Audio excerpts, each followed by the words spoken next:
This is Plant Daddy Podcast, serving you intersectional horticulture. I'm Matthew. And I'm Steven.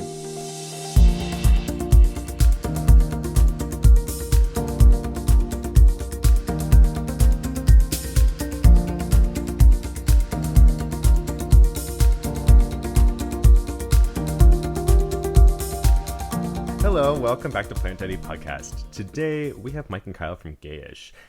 It is one of our favorite podcasts, or at least mine. So welcome. Thanks for having us. Thank you. Good to be here. It's so great to talk to you in real life and hear your voices, watching your lips move. Sitting at their table. Yeah. So I actually didn't really listen to podcasts until semi-recently. I had been listening to a lot of NPR shows that I would just catch whenever I wanted through that medium. Nerd. But then starting in the month of June, I wanted to kind of celebrate Pride myself by listening to LGBTQ podcasts. And I went through like 5-10 of them pretty quickly. And Matthew's the kind of person, like, he says that and he's doing it. Because, like, I hear that and I'm like, okay, yeah, right. Yeah, no, but then, like, I listened to a lot of content, and yours was the show that kind of opened the door to something that wasn't like, wait, don't tell me.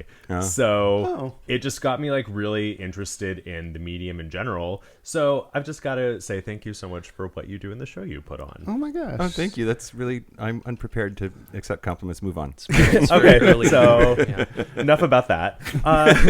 So I don't know how many of the Plant Daddies who listen to our show potentially, if they know about what you do. So could you tell us just a little bit about who you are as people and what the purpose of your show is? Well, I'm Mike. I'm tired. So you go first, Mike. I'm a software developer. Kyle and I met when we worked at Microsoft together a million years ago.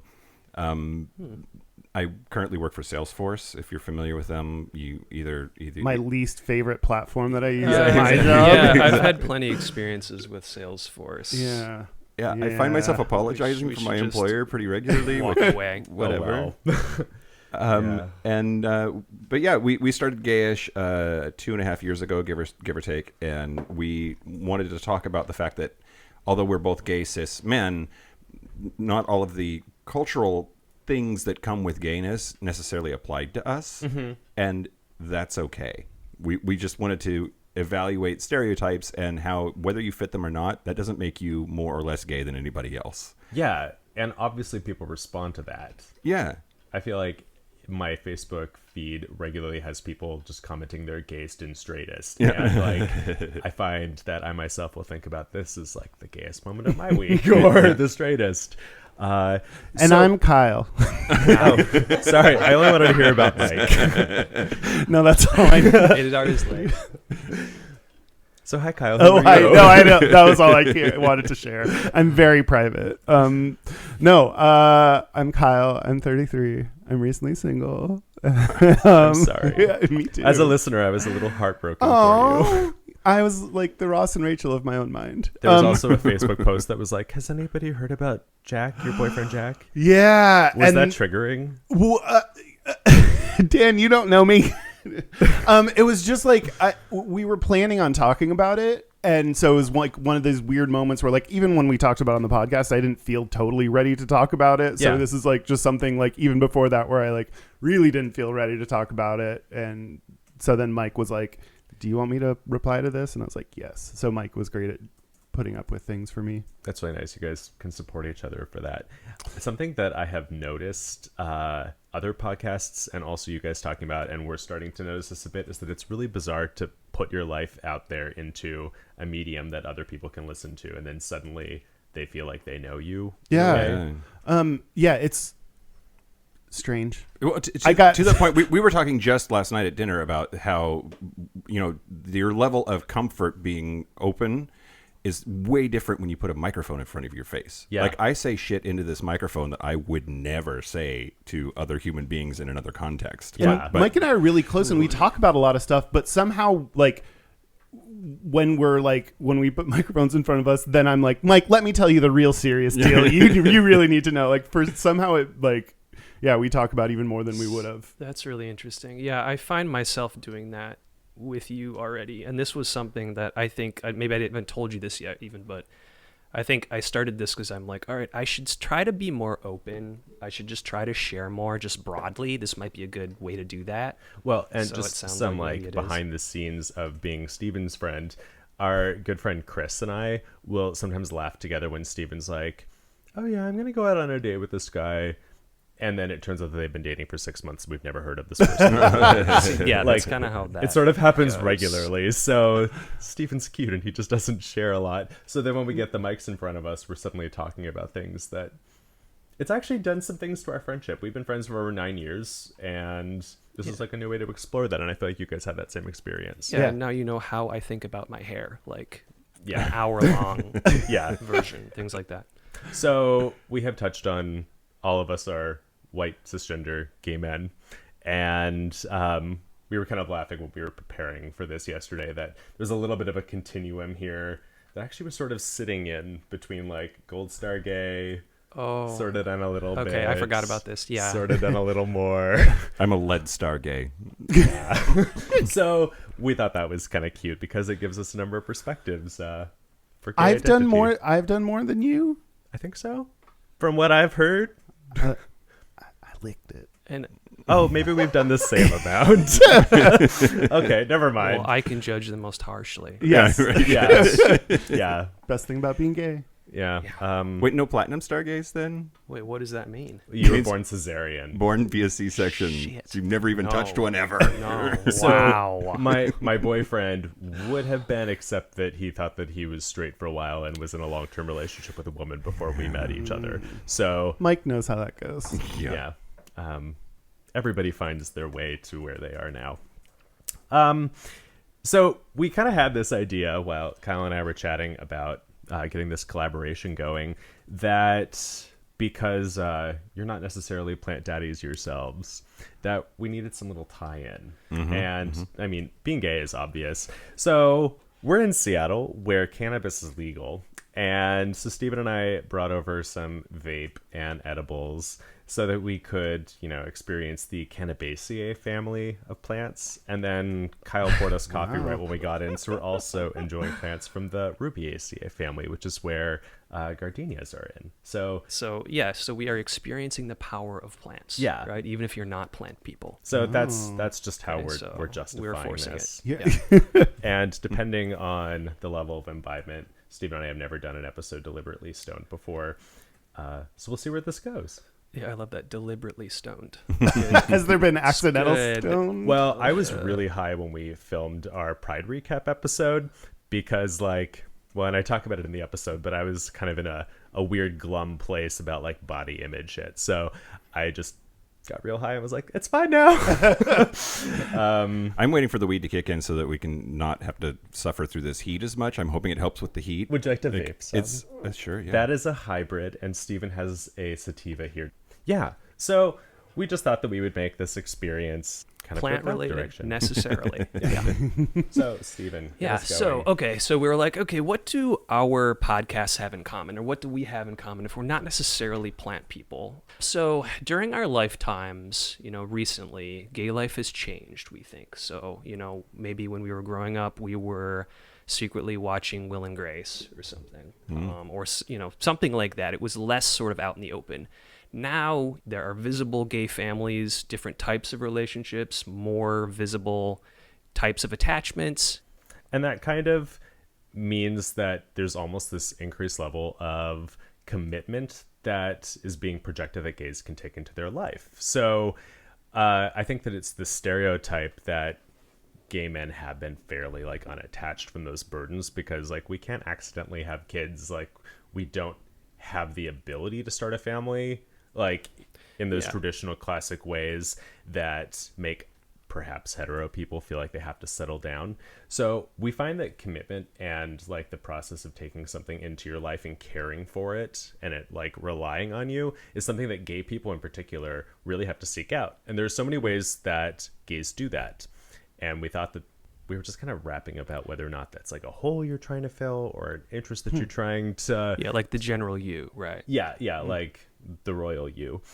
So we wanted to talk today about the idea of taking something into your life that you have to care for because it's alive and it'll die if you neglect it, and how that relates to us. Because I know that there's, again, sort of a continuum in here of how much, extra biological commitment you've taken on in your life. Extra biological commitment. That could mean a lot. Yeah. But we Well, I mean like that. specifically like pets. Like a living plants and pets here. dependent that it's consensually brought into your life because you made that decision. Yeah. I like, to the reason of like, why do we do this? I have a dog who's the best. I grew up with dogs. I have my like first ever dog. His name is Reynolds. He's adorable. But also, I wanted a dog and it was great to have him, but there was a moment when he saw snow for the first time and was like, he was so, like, he was just leaping around. He was so happy. It was adorable. And like, that was the first time where I was like, oh, another thing's happiness can make me happy. Like, that was a big realization. I was like, I never want kids, but I could see why people might want kids, or like why they care if their shitbag graduates or whatever. Like, I kind of understand now what that feeling of happiness is, and it's a weird different feeling that you can't just get on your own. And I feel like that's part of it is like there's a weird other realm of happiness that you can have by seeing something else you love succeed. It's sort of like when you go on a walk like somewhere that you've taken for granted for a long time with a toddler, and suddenly like you magically see the world in a different way because it's through their eyes, but a dog's eyes. And then you push him in front of a car to teach him never trust anyone. Yes.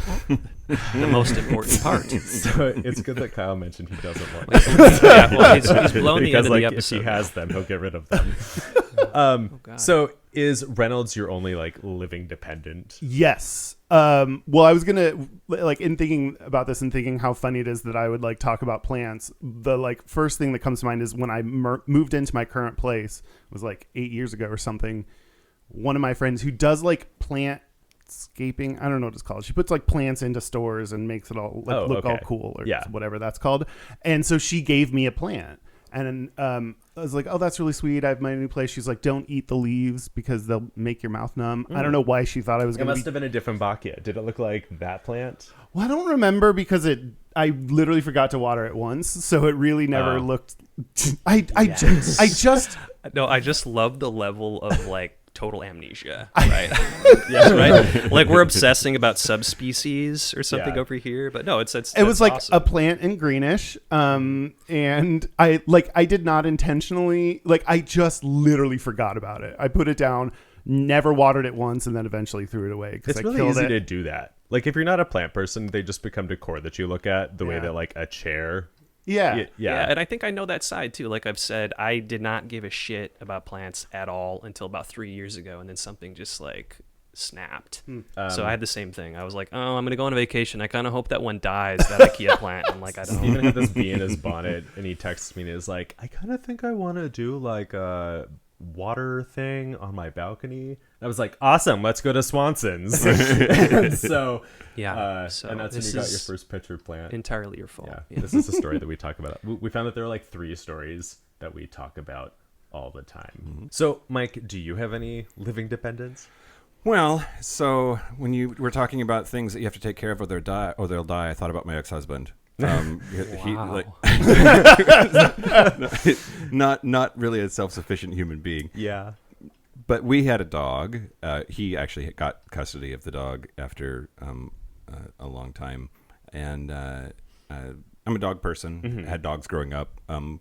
And actually we had cows and horses too, but they weren't really pets. They're that's livestock.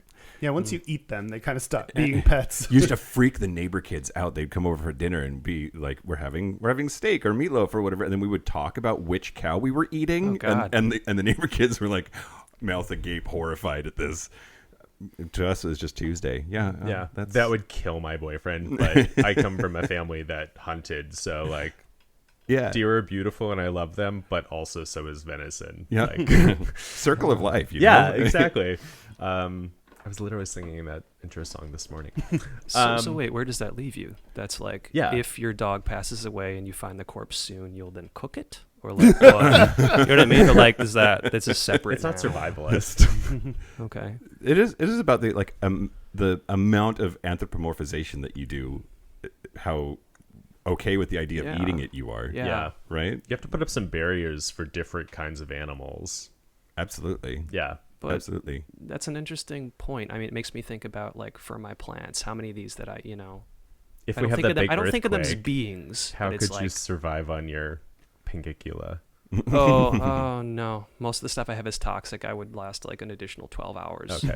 It's not very long. You'd be like Emil Hirsch in that movie where he dies because he eats the potato seeds in Alaska. Oh, yeah. I Yeah. love that movie, Yeah. especially the part where he dies. I've actually Yeah. never seen it, but 24 Flames Per Second, which is another local podcast, they had an episode roasting it, and I feel like I need to watch it now because I found It's worth watching. I mean, Yeah. I think it was way overblown, kind of like people are like, privileged this is white boy amazing, goes to and the I'm like, wilderness, it's- ignores it's- everybody's it's advice, alright. and dies. Yeah, I mean, he looks great in that movie. I Yeah. thought. It's called Into the Wild, Dan. Oh, thank you. Into the Wild. Thanks, Dan. Okay. Everyone needs a Dan. Yeah. Correct Um, stuff. You have to find someone who has so little going on in their life that that they want to reach out Okay. to random podcasters Well, to we direct thank them. you for your help with this. Okay? Yeah.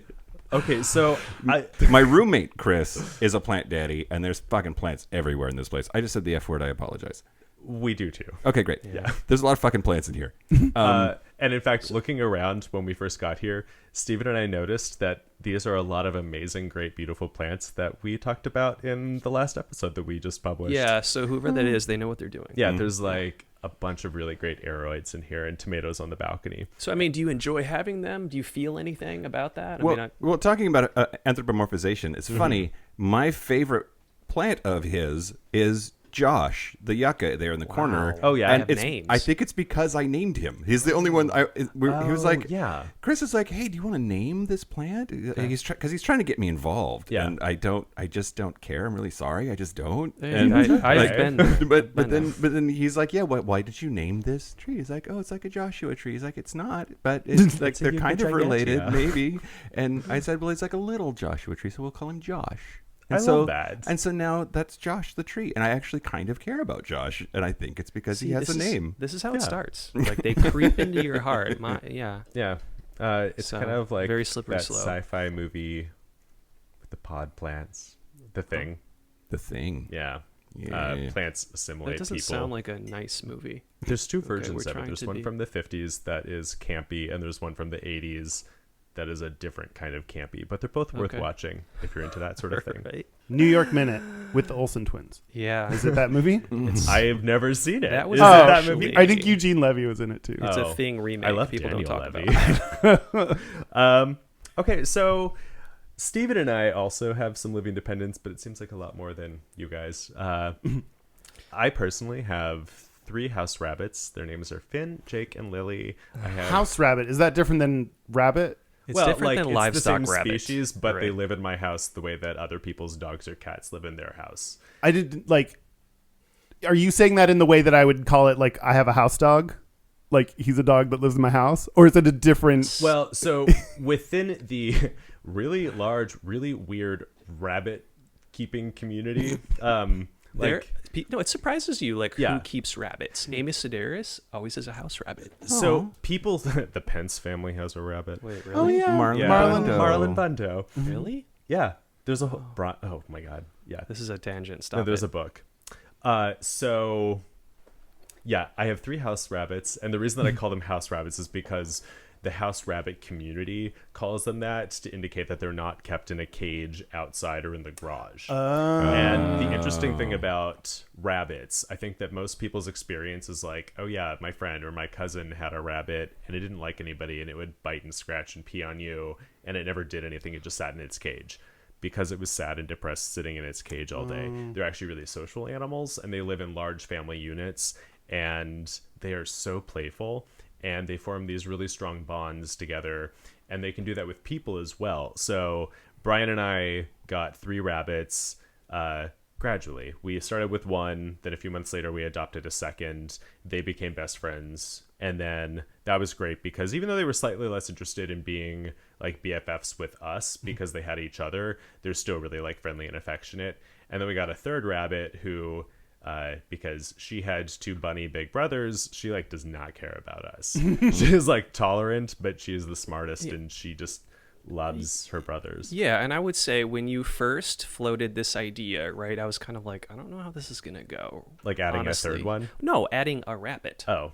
Because you were like, oh, you have, you had birds, you had a ton of plants. I think at that point you had a chameleon, right? Like you've had these like pets around, and I was like, okay, something running around. I feel like I had a house rabbit experience, like with some other friend, bringing herbivores into your house plant house. But yeah, no, it's really, it went super well. I think like you go over to the house, like everyone goes to the house. There's no like, oh no, watch for the rabbit. Oh, don't do your. There's nothing like that. They're just there and they're kind of chill.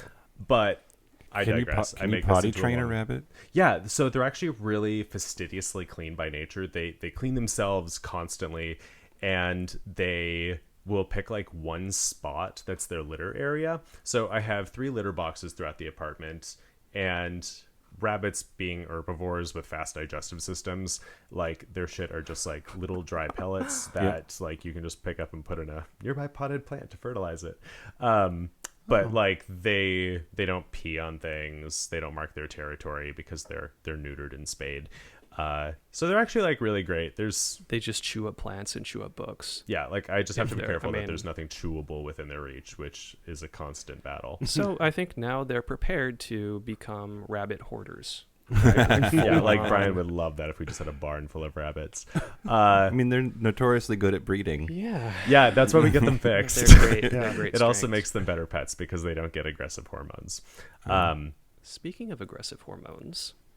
Speaking of, I'm like I was queuing something up. Okay. Oh, yeah. So made that into a long that story. I also have 3 turtles who are rescued from like owners who didn't want them, and a parrot who was rescued from an owner who didn't want it, and 2 canaries. So that plus innumerable houseplants. I literally don't know how many there are. I have a lot of things. It's a menagerie kind of feel. Wow. Yeah. I want it to feel like you've gone to a petting zoo and botanical garden when you come to but brunch with me. But yeah, I think you're so kind of serious about decorating, about maintaining these things that it's really it's very pleasant. Like it sounds like maybe, it would be like a bunch of things running around. I don't want anybody to walk into my place and like their first breath, they're like, oh, you've got a lot of pets in here, don't you? It's like a wild kingdom. Yeah, I mean, nobody wants that experience. So, Steven, what do you care for? So I'm like several degrees, I would say, away from that. So for me, I probably have, I don't know, more plants than I can count. But it's like there's no table that doesn't have plants. It's not like that. I have some water plants. So it's basically a tank that's kind of similar to this one in Mike's place here, but it has a couple fish that are in there to like clean the plants. So that's kind of my level with that. But yeah, I grew up with dogs. I've lived with cats too. So yeah, I'm kind of pet interested, I would say. He loves when he gets to like watch a dog for a few days. Yeah, that's perfect for me. Sort of a co-parenting thing. I love that. And then when they leave, I'm like, oh God, thank God. And then like 5 hours later, I feel lonely. Yeah. Like, what's the thing that's missing? Something should need me. and like, I'm a rabbit person, not a cat or a dog person. And what does that mean? Well, like, I have this little chip on my shoulder because all of the pet stores on Capitol Hill, they are all for people who have dogs and cats, which is wonderful and great. Like, most people have those. They're fantastic pets. But I didn't have either of those growing up. And my grandparents and, like, my uncle had some dogs. So I've been around them. But the combination of, like, hunting dogs and kind of poorly trained dogs that I had been around, I just didn't like having, like, a slobbery head in my lap regularly. Mm-hmm. And now, I would say now you're kind of up this creek, too, where you have a bunch of pets that would be preyed on by a dog. Yeah. Right? So now it's like, it would be hard for you to. It would be hard to bring a cat or a dog into our home with the animals that we currently have. And I think that cats are like decorative, but I don't like a Bengal cat is gorgeous and it really fits my like jungle aesthetic. But I don't want, to get a cat because like it'll feel like an aesthetic value in my home, and I don't want to have a pet that plays mind games with me more than the parrot already does. So the parrot fucks with you? Yeah, we're actually going to talk about him later when we get into the regret portion of this episode. Oh, okay. Yeah. I lost my train of thought though, but basically, is it the weed? So sorry. Yeah. Oh, yeah. You asked me like what was a rabbit person. Yeah. And so I grew up having rabbits. Like my mom grew up in Issaquah, and they had both pet rabbits and meat rabbits, and they would raise them. And so when I was 5, That's such a hard separation. Like, well, you're a I meat don't know how they rabbit. navigated it, but like these are like German and Hungarian first generation immigrants who moved from Ohio to Seattle in like 1961 when they were kind of like homesteading portions of Issaquah that are now like developed, but at the time were forest. So I think that whole like Pacific Northwest in the 60s, you get to like go out to the woods and It's a lot of people eating their pets. well, Until very recently. yeah, but like German people, like we literally come of butchers from the Black Forest. So I think that like culturally, it was just sort of a thing that they had all made their peace with. I love rabbit. It is pretty tasty, but like I don't eat it now.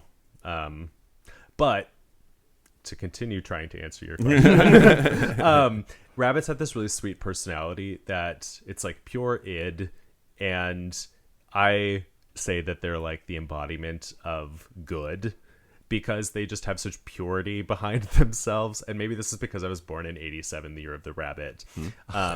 So was my mom. And my grandmother. Your mom was born in 87? No. kidding. She was born in 63, which is another Chinese like year of the rabbit. Although she would have you believe that she's turning 29 for the whateverth time. Sure. Yeah. Standard mom. Yeah.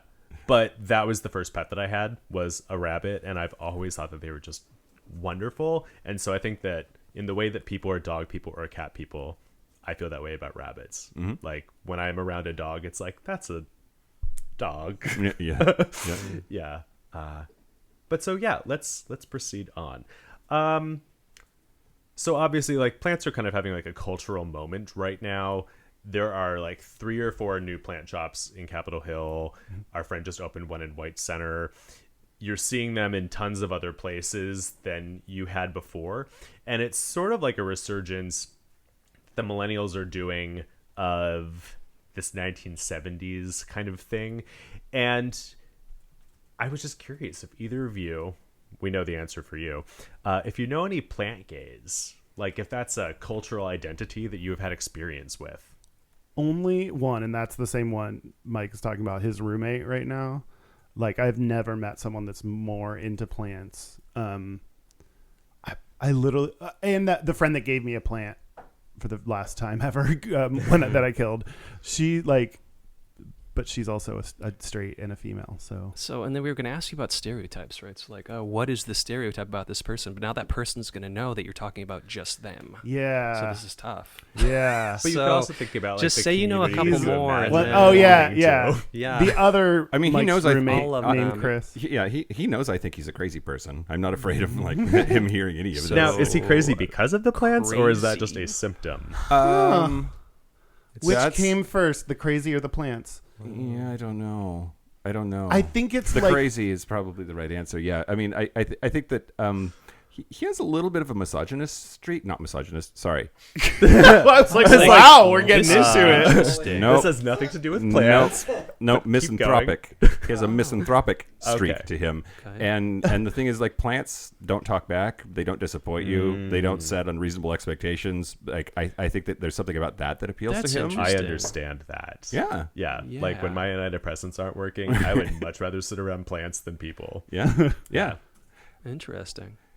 He also, so he's renting from me, but he went to my HOA meeting to convince them to let him grow plants on the roof, and then got them to pay for it.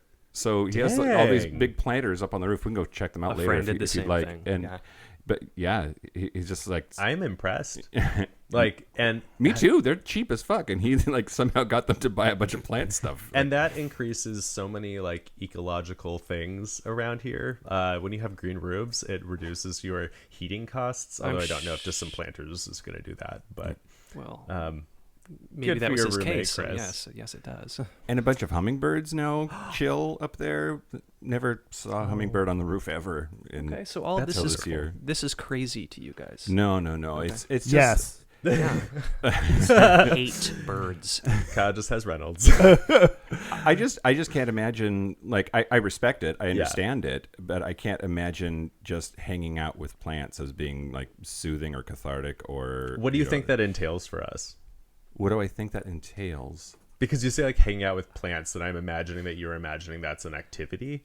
Yeah, actually, I'll just interject here. I had a friend I was saying, I'm like, oh, hey, I'm gonna go hang out with my plant friends. Like tonight, I can't hang out. He thought I was talking about plants.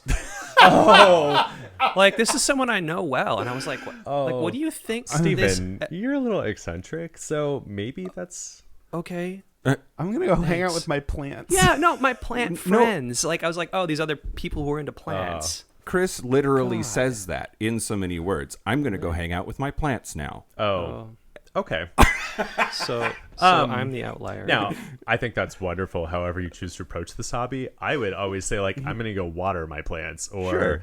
I'm going to go inspect them for pests. I wouldn't be like, I'm going to go hang out with my friend plants now. See, that's what a not crazy person would say. Okay. Cool. Okay. So you have a slightly skewed perspective on like what a plant person's like, A little bit. but it's valid. There That's are the people thing. like that. One of us is skewed. Which one? I follow some Instagram accounts where people have like these anthropomorphic plants. Like there's this one lady who has, it's like leaf and bun, because she has a snake plant that only had 2 leaves, and so she named it Bunny. Oh, wow. And now it has more leaves. So she'll post pictures of it regularly and be like, I grew more leaves today. And it's cute and weird and part of the charm of that community on Instagram. I feel like it would give me anxiety. Like, Knowing they're what watching about you, it? or What part of it? like I barely take a shower every day. Like how? But now I have to like make this other thing. I have to give it showers twice a day or whatever. Like, and then if I You don't, could water your plants instead of showering. that's true. wait, what? I'm just trying to make it easier. Okay. It just Take your plants with you into the shower. Oh, 2 for 1. That's just don't get shampoo or soap on them. I don't know. I just always would like if it didn't die, that'd be no. If it died, it'd be like a reflection of me. And if it like wasn't wow. growing right, then I didn't do it right. But you have a dog. Yeah, I know that he's doing pretty cool because Well, he like is. Reynolds Yes, will me. like And tell listen, you that he wants food. if the dog- Yeah. If the dog starves to death, it is a reflection on you. Yeah. Yes. Nobody ever got Totally. sent to jail for like neglecting a Trader Joe's orchid until it died, but that happens to dog people. Should they? You know, that's a complicated question, and I think that it's See, totally I- fine to I- have like the souls of many orchids on your hands. The secret about plant people that I think that like the world doesn't understand is that for every plant you see in my apartment, there's like 200 dead plants in a landfill or no, like a 200? compost. Really? I've had so many plants. Okay, I'm learning. Yeah, I like- figured like 0.03. One of the dead ways that plants you per- learn about keeping houseplants that you don't do with dogs, I hope, is you like bring something home and you're like, this might not thrive. Let's see how it goes. Then it turns all crispy and dead, and you're like, dang, that wasn't great. I need to try something different. So then you either like get the same plant and try something different in caring for it, or you get a different plant and hope that that is better with your conditions. So you can like go through a lot of them and you learn a lot. Yeah, so lots of failure. Why don't you like this? Yeah. Like You freak. every time there's like a little ghost plant hanging out over your shoulder that gets like more and more friends as you struggle to keep them alive. Oh, okay. I didn't realize everyone else was horrible at growing plants too. Then maybe it's Eventually you'll make enough mistakes that you start having success. or I feel like I just give Or you up. could just like not. So do you think that keeping plants is a gay hobby? Do you have any association Yeah. of like You're like, oh, a house full of plants. Oh my god, so gay. It's like a weird combination of like, yeah, kinda. I feel like if like butch dudes, straight dudes are allowed to care about like big trees and cut them down, and like gays care about like pretty plants that are inside. so it's like lumberjack or houseplant hoarder? Yeah. Okay. Those are the two options. I do think thought experiment of meet a dude, somehow end up at his apartment, not in a sexy way. I don't know his sexuality. His apartment is full of plants. Does that increase the chances that he's gay? Yes, absolutely. It's just like Yeah. any kind of caring about aesthetic. People just assume that is a gay thing. Right, but that is one of those stereotypes. Like, I have some people that I know, like, I don't know very many straight men, turns out, but like some of them have good taste, and I also know some gays who are like massive slobs, and that's totally fine because it's their own private space. And I think that there's, a lot to be said for what Mike just said, but it's also just a stereotype at the same time. Yeah, and I think Kyle kind of touches on something, like it depends what it is, right? Like, I think if I come in and someone has lots of delicate orchids, or they're probably gay. Yeah, or like exotic foliage plants that are like a big dramatic leaf with like pink veining, then there are like 5 or 6 like it plants right now that if you have, I know you're gay. Like, actually, yeah, Calathea, Anthurium clarinervium. But yeah, if it's like a couple succulents that are somewhere, then somehow that is straighter. We kind of joke that cacti are like the broest plants. Absolutely. Yeah. And also a lot of straight guys really love carnivorous plants. Yeah. That's Yeah. My second favorite plant of Chris's is the sundew. Oh, they're pretty interesting. Oh, where is that? Yeah. Sundew Valley. So it's over there in the corner. Oh, We'll have interesting. to take a look after the Sundew episode. Valley? Isn't that a video game? Stardew Valley. Oh. You I'm should sad develop I a knew video that. Game that's about like carnivorous plants. Called Sundew Valley. Yep. You just have to go collect plants from a bog, but without like damaging the ecology of the environment. So specific and scientific. Yeah, like video game players will love that. I want to educate people. So do kind of to bring this back to like any of those living dependents that we were talking about, do you think that there's a way that like the LGBTQ community approaches those things that is different than like the broader community? The Like example that we kind plants, of thought, pets, all of these things. like I think that I have known some straight people who treat their dog like a dog that was a dog in the 50s or something, versus like gay people who treat their dogs like little children. Yeah, like I was just curious what your thought was on how we approach that versus like the hetero community. Yeah, I think any kind of like living thing that like you're raising, and it like like dogs, I guess plants too, now that I think about it, like don't give a shit what like who you are. They just want food and to like That's interesting. be happy. Yeah. And I think that's something that then gay people are more drawn to those things because they can face so much rejection from other people. But when you go home to your dog and he doesn't care whose dick you just sucked, like, and it just loves you, and like That's a good wants point. to. Like it, you come home, it's sucking its own dick. Exactly. It cannot judge you. Yeah, It's just like true full acceptance, and doesn't matter who you are, which we don't always find elsewhere. Yeah. Gosh, I didn't think about that actually before this. Oh. Yeah, that was much more So, thoughtful I'm than gonna I was imagining. Have a little sob. God, that's my motto. How did you and Trevor approach your co-owned dog? Well, so at first when he moved out, he didn't have a physical space that would allow him to have a dog. We had an 80-pound Labrador. Oh, yeah. And so... He was a gift to Trevor, right? Did you give it to him as a gift? Yeah, for his 30th birthday? That doesn't make sense. Because Boomer's 8. I don't know. 50th. But yeah. When Trevor moved out, he didn't have a place to have Boomer. And because Boomer was a gift and was his dog, Yeah. the idea was like, we talked about it, and I said, look, if your living situation ever changes, we can revisit this conversation. Yeah. Fast forward like a year, and Trevor would come and get Boomer for a weekend here and there, but that was only every few months or whatever. Then I went to Russia last summer, and Trevor took care of Boomer for me, and he had recently moved into a house that was larger, had a yard, etc. And that whole thing turned into, when I got back from Russia, he wanted to co-parent, like every other week, trade Boomer back and forth. And I really only lasted like 2 handoffs before I had to stop.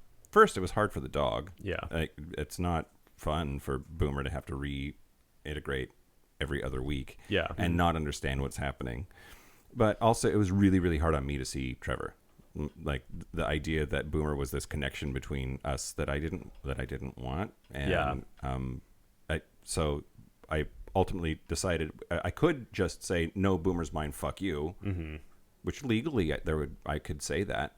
I couldn't live with myself saying that to him. Yeah. It would be going back on my word, and I'm not like that. And I couldn't handle co-parenting, so I said, okay, Boomer's yours. And that was that. Yeah. And that's been a year now, or give or take. And I'm pretty well over it. So you don't visit him or anything? No, and I could. Trevor would let me do that. I for my own process, I need to not. Yeah, that makes sense. Now you have Josh anyway. Yeah, Josh the yucca. He's cute. Just as cuddly. The 3 rabbits that Brian and I share, there have been several times that just no conflict in our relationship, and I'll just remind Brian, like, I'm taking the rabbits if we ever end this. Like, he's like, that's not fair. Yeah, but you don't get one of them. That's I've done that in multiple relationships where at some point I was like, I had to be like, just so there's no confusion ever, this is my dog. This is not your dog. Yeah. This is mine.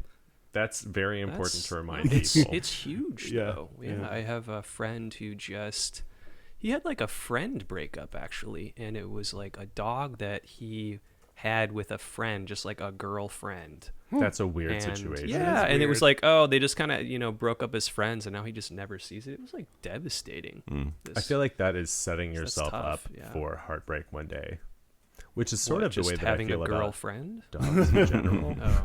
Like, dogs to me, they become your best friend in a way that I don't think any other animal really does. And you know that you have like this 10-year countdown to your heartbreaking. And like that's really weird to me to consider. Isn't that's all relationships?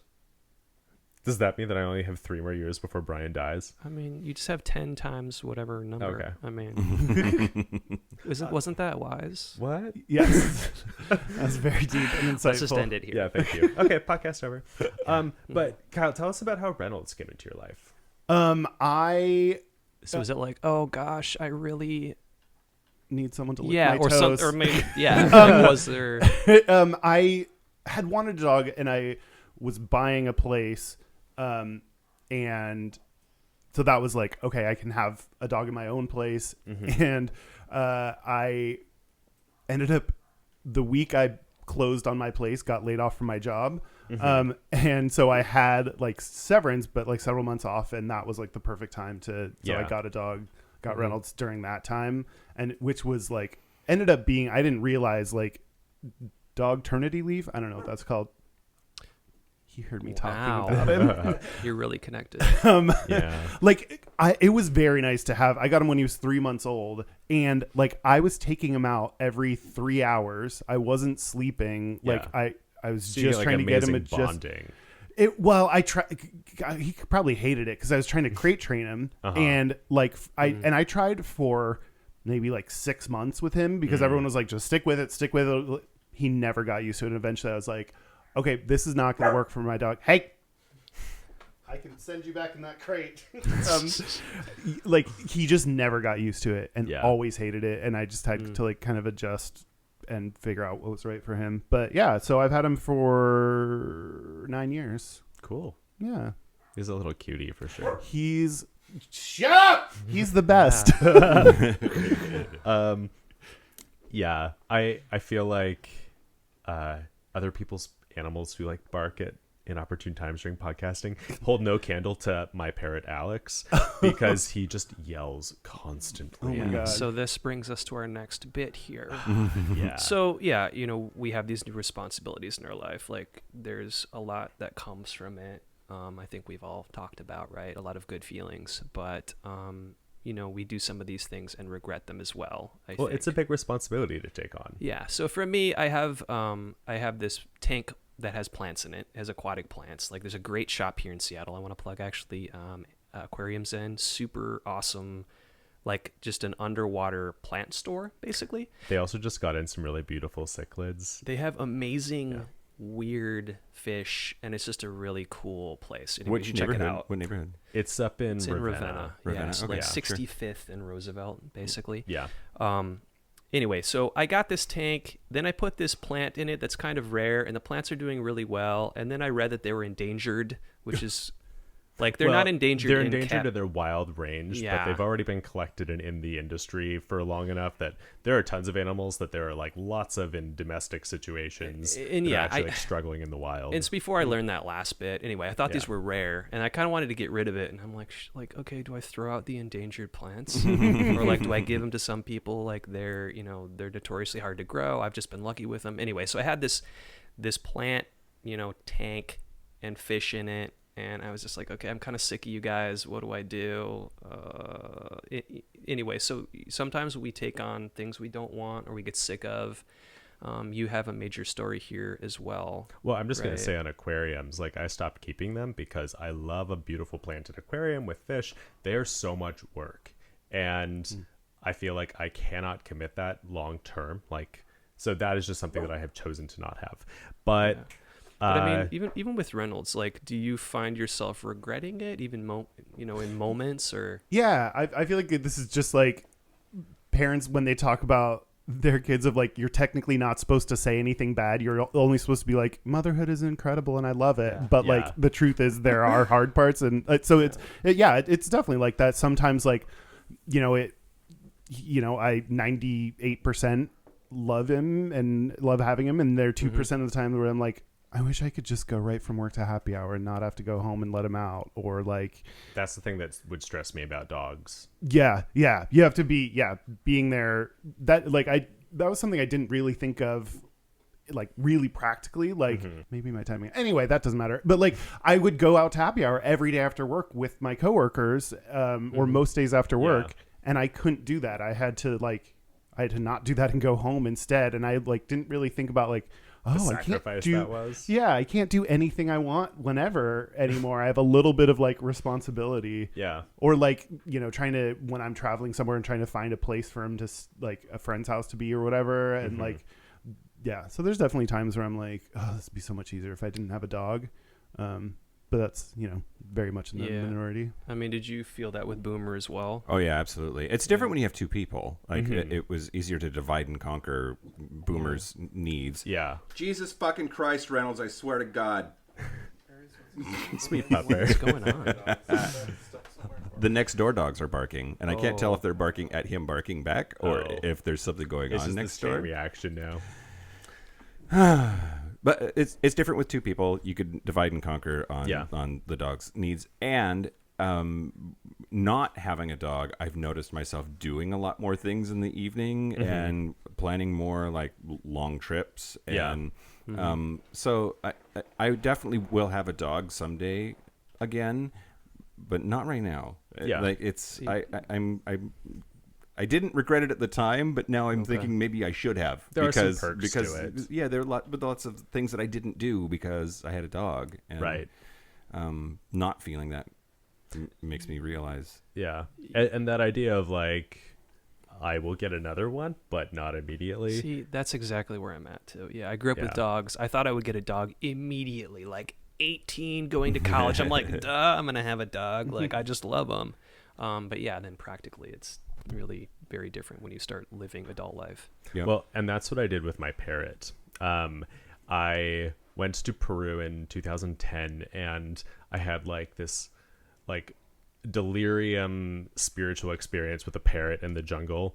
And I have not heard this. oh, you haven't? So Jungle parrot experience? yeah, like I did. Okay, this sounds like, I'm what did you surprised eat that you don't earlier know that this day? story. I did this hike to Machu Picchu, and we were just hiking through the Andes Mountains for like 5 days. And one of the places that we stopped was kind of in the highland jungles, and there was a mango plantation. And so we were sleeping like in the field, like some of the locals like had a field that they would let people stay in for this trek. And we had the afternoon free, and so I'm like sitting by the campfire just kind of like sketching in my notebook like some of the scenery and stuff. And it's late in the afternoon, so the parrots are starting to circle to come back to roost.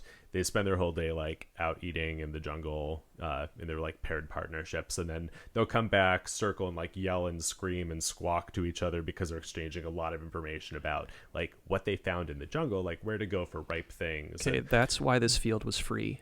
Okay. Squawking because parrots, nobody wanted to live under no the one was like parrot sleep circling there. Good roost. luck. Yeah, but like What you've described so far sounds like Diesel. kind Like a gay of. bar. Just Yeah, But it's Them people better come back lit. running around squawking, looking for raw Squawking. meat. Yeah, Yeah. becoming very full. Yeah. Yeah. Well, and the birds that have like a mated partner, they end up roosting together, but the ones that are still young enough that they haven't found a mate, they'll kind of find areas on the periphery to just kind of hang out. This So is exactly Diesel. I know. yeah, like Yeah. this is exactly like a Friday night experience Mm-hmm. here in Seattle. And this one bird was in the mango tree, like across the fire from me. And it was just like pulling off leaves and chewing on the stems and dropping them. And it was clearly just watching me. And so like I'm sketching it and it's just interested in me. And it came down the tree a little bit and was sitting like in an area that was lower in the tree than I think it would have if it hadn't wanted to. And so I'm just sitting there like, I should get one of those when I get home. Because just like Steven said, you have this idea as a kid, like when I turn 18 and move out, I'm going to get, and my mom always jokes that I always wanted to get these weird pets. And then I did, like as soon as I got to college. And so like the parrot was the one that I didn't have yet. And so there's always unwanted parrots available because Huge sign. well, this is the regret portion. They live a long time, and they are very intelligent. They actually like have grammatic language that they use, and they name their babies before they're out of their shell. Like, and that bird will then use that signature noise for the rest of its life. And they have found that other birds will even like talk about birds that aren't there. Like it's this really rich community that these birds form, and it's really based on like you have this family unit and then you transition to having a mate, and those birds will never be apart from one another from like their adolescence until one of them dies, and that can be 40, 50, 80, 100 years. And so it's very unnatural to take these birds who fly huge ranges and eat tons of different foods, and they have these really rich social lives. You bring them into a captive environment, and this is especially horrible for like wild-caught birds who started living in nature, but you don't give them a constant companion, and they don't have a family to live with, so they become neurotic and they become hostile. This and is turning really dark. yeah, well, I love parrots. I'm a weird bird guy. I love birds. I think they're beautiful.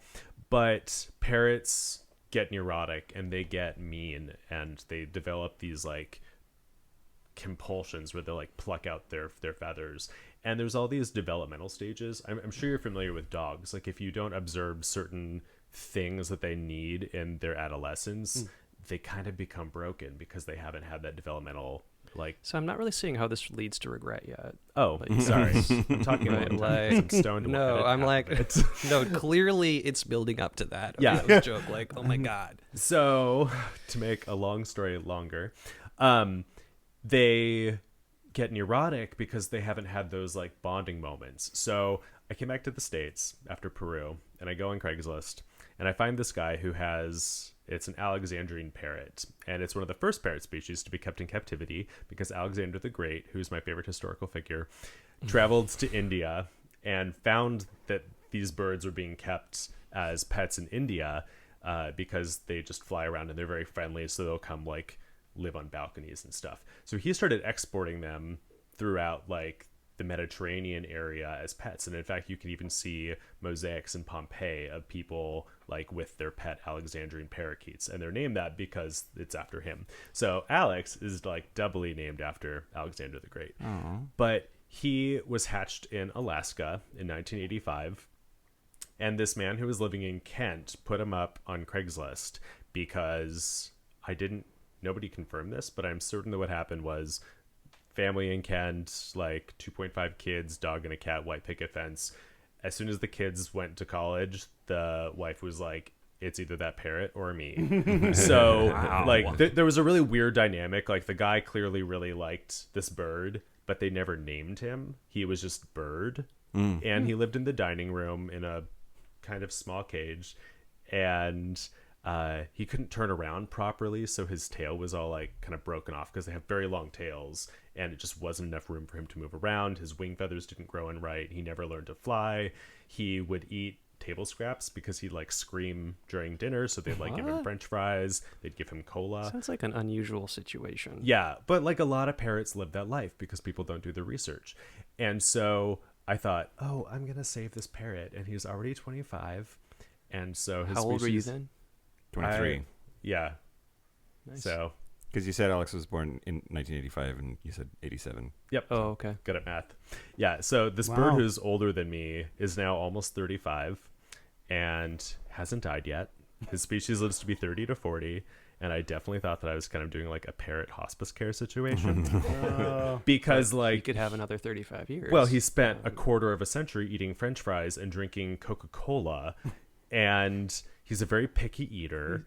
And That's a lot of Americans, and we live to what, 90s? Some of us. well, and they didn't tell me the noises that he made. Like he couldn't talk, but he could make this terrible high pitched. It's not relaxing. It's or anything. It's not. Yeah, like he also beautiful makes singing. like these squawk noises when he's angry. And Steven's been in my apartment enough to know that like even some of our friends have taken it upon themselves to feel comfortable enough to bitch about my parrot loudly in front of me, which I think is always a weird choice. But I can't really argue with them. So you would classify this in the regret column. Yeah, because I thought I was getting experience to determine if I wanted to get a young parrot that I could then commit 50 years to.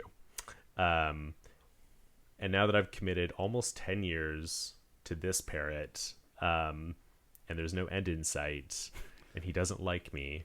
Wait, really? There's no end in sight? Last we talked, it was like, oh, hey, any He day always now. looks like he's dying, Yeah, but I've thought that for like 5 years now. Oh, Yeah. And, yeah, he loves my boyfriend, and my boyfriend does not like birds. Like, it's a weird situation. so yeah. So I have really We're saying don't ever commit to anything. don't yeah, do not get a parrot. Do your research first. Like, there's a lot of things that I wish that I had done differently with him because I did not realize the responsibility that I was taking on, and I don't think that parrots should be kept in captivity. But like the ones that already are, like, what are you gonna do with them? Yeah, especially if they can't fly. Like, Yeah, what's it? Yeah, it can't like live. he has that instinct, but that just means that he throws himself off my shoulder, thrashes through the air until he hits something, and I am so glad that he hasn't broken his neck yet. Yeah, he's a weirdo, Yeah. but I still love him in this bizarre way. Okay. Yeah, okay, that took up way more time than I wanted. Well, hey, that was a lot to get off your chest. Okay. Yeah, oh my gosh, this is I've never heard therapy. that full story. Yeah, so So yeah, if you want to try a parrot, right? That's why we're here. He's You're looking for. he's in the trunk. I hear they're delicious. Yes. so they actually were on ancient Roman menus, but their meat was known to be stringy and tough because they're so damn old. And this one is going to be And stringy. They're usually like in recipes where they're like stewed with like figs and honey and wine. Yeah. So I mean, I love figs, honey, and wine. So and I yeah, have a what's parrot who might stopping? die. What's So. stopping you? That seems like something they'd make on the Great British Baking Show. Like they always are like, Yeah, we'll like have it's- pie with like beef, Pigeons. pigeon, Yeah. lamb, squirrel. Like, and you're like, what the fuck? But meats it's are you also like putting in 12 there? inches deep. Yeah, Yeah. yeah. And we've learned today too that you can have pets and you can have meat pets. Meat pets. So Well, why don't they're he can not just be a meat meat? pets. He can just They're be a meat bird. livestock He can just or- be a meat Yeah. bird. Like all of a sudden you're like, You're, you Yeah. fill out a form and he's a meat bird. you've been a maybe? meat bird this whole time. Yeah, we just haven't. Well, there are We've also all of solved these this. medieval recipes for hedgehogs. Oh, and we also have a hedgehog. I didn't mention that. And it's just so sad to imagine them eating hedgehogs. So incredible dinner party. yeah, Like there was a movie with Totally Matthew unique. Broderick about like eating like rich people paying money to eat Komodo dragon and like Bengal tigers and yeah. is it real?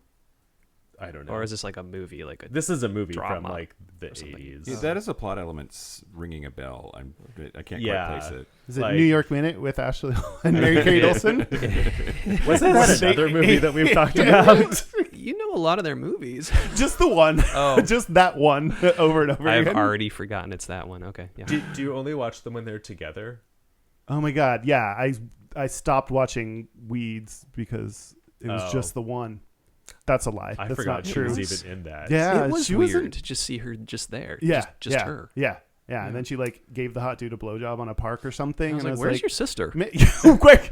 Your sister should be stopping you from doing this right now. Yeah. I don't know which of them, but one of them was in Factory Girl, which was the biopic of Andy Warhol that starred Sienna Miller and Guy Pearce. You don't know that was only one of them.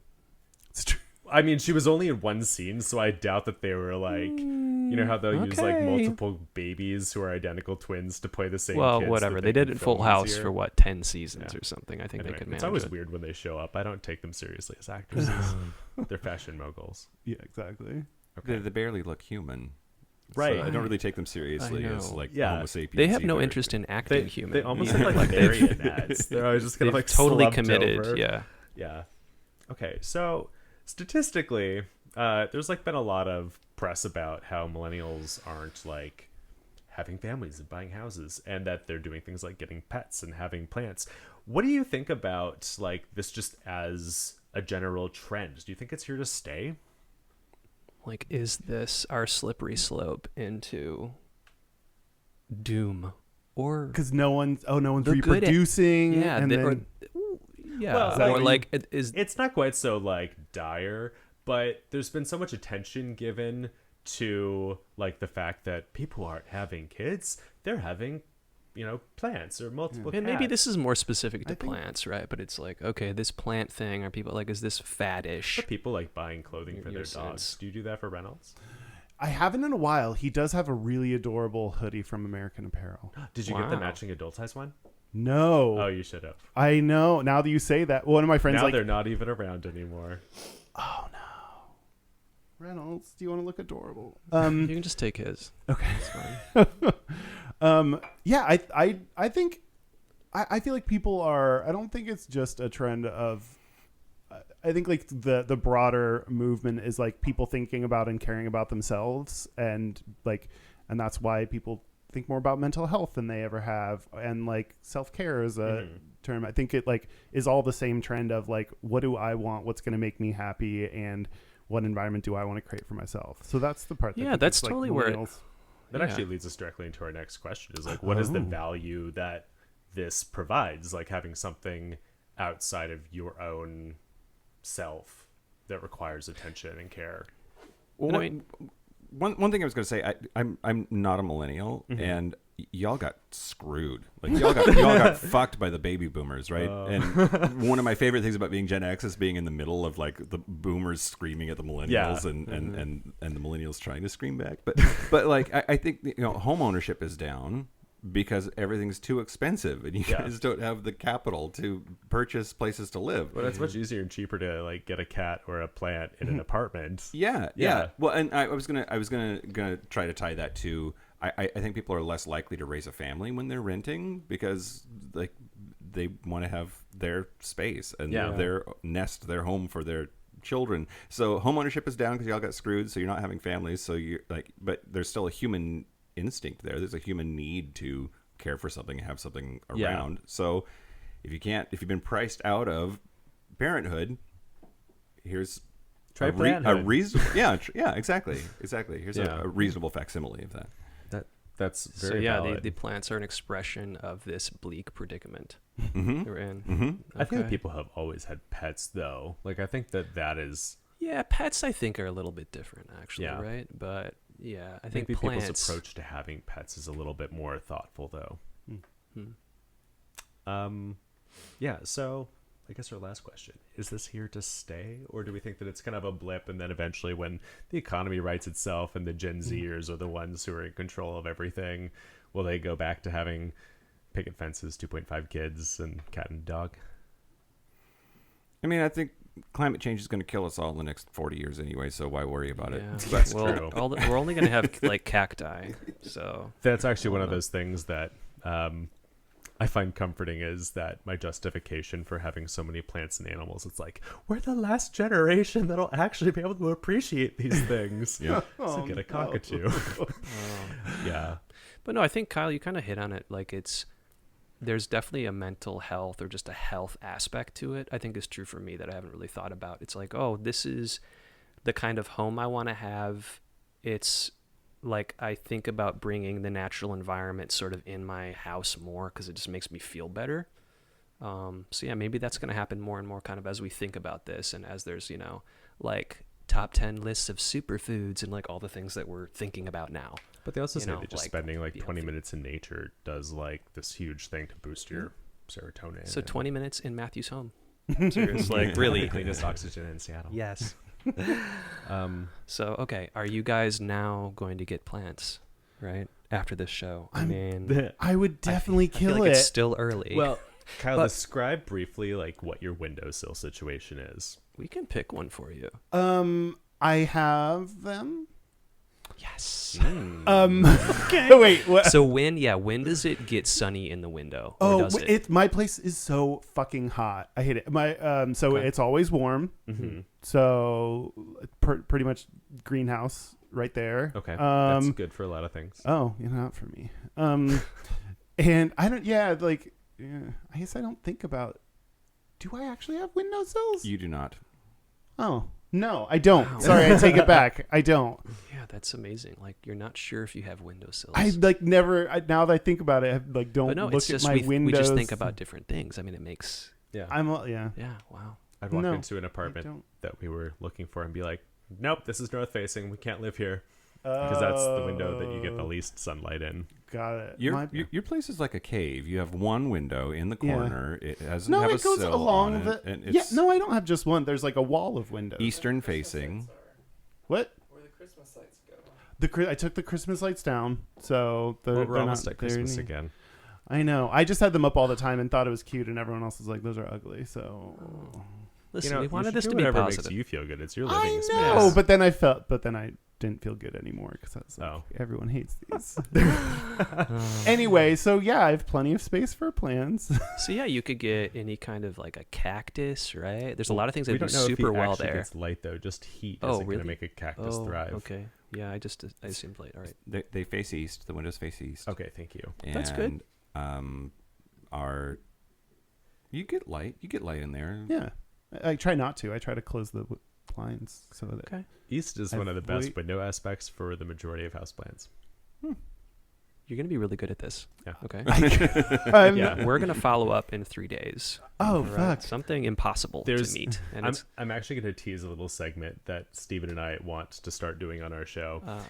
This is sort of our working title. I don't know if we're going to go with this, but we're going to call it something like Plant Daddy Eye for the Black Thumb Guy. Okay. Where we that's problematic, I think. This is working title. Like it's a little weird. We'll figure something else out better. But that just basically like communicates the thing that we're looking for. We have a friend who keeps using hashtags on social media as though he's a plant daddy, but he has some plastic grass in his apartment.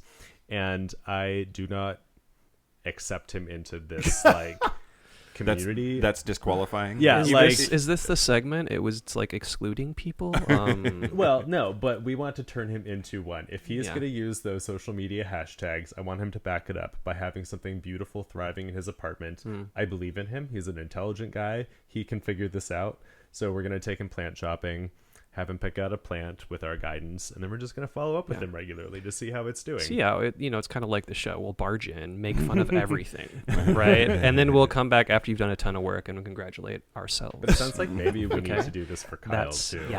Yeah. Oh my god. So it's gonna be great. If you guys have us guest on your show, we'll bring you a plant. Oh. And then you can like figure out what to do. Okay, with that it. might deter him. Okay, we may bring you. We're gonna bring this living burden into your life, and when it dies, know that it was you who killed it. I know, God. So much pressure. Yeah.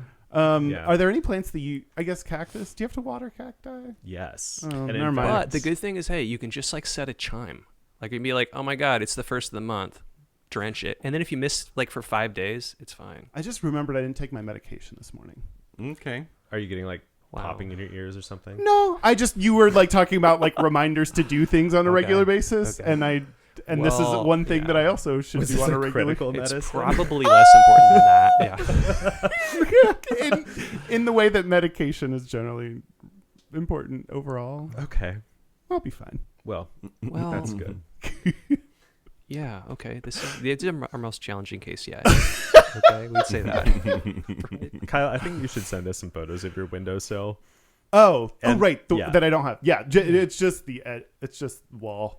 Okay. Do you have like a stack of books or like a chair that you could put in the window and put a plant on? Sure. We can give him a stack of books. Yeah, I'm just. Okay, like Sweet Valley Please High or redirect these something. questions to Mike. Mike is so much more helpful than Kyle on this. Yeah.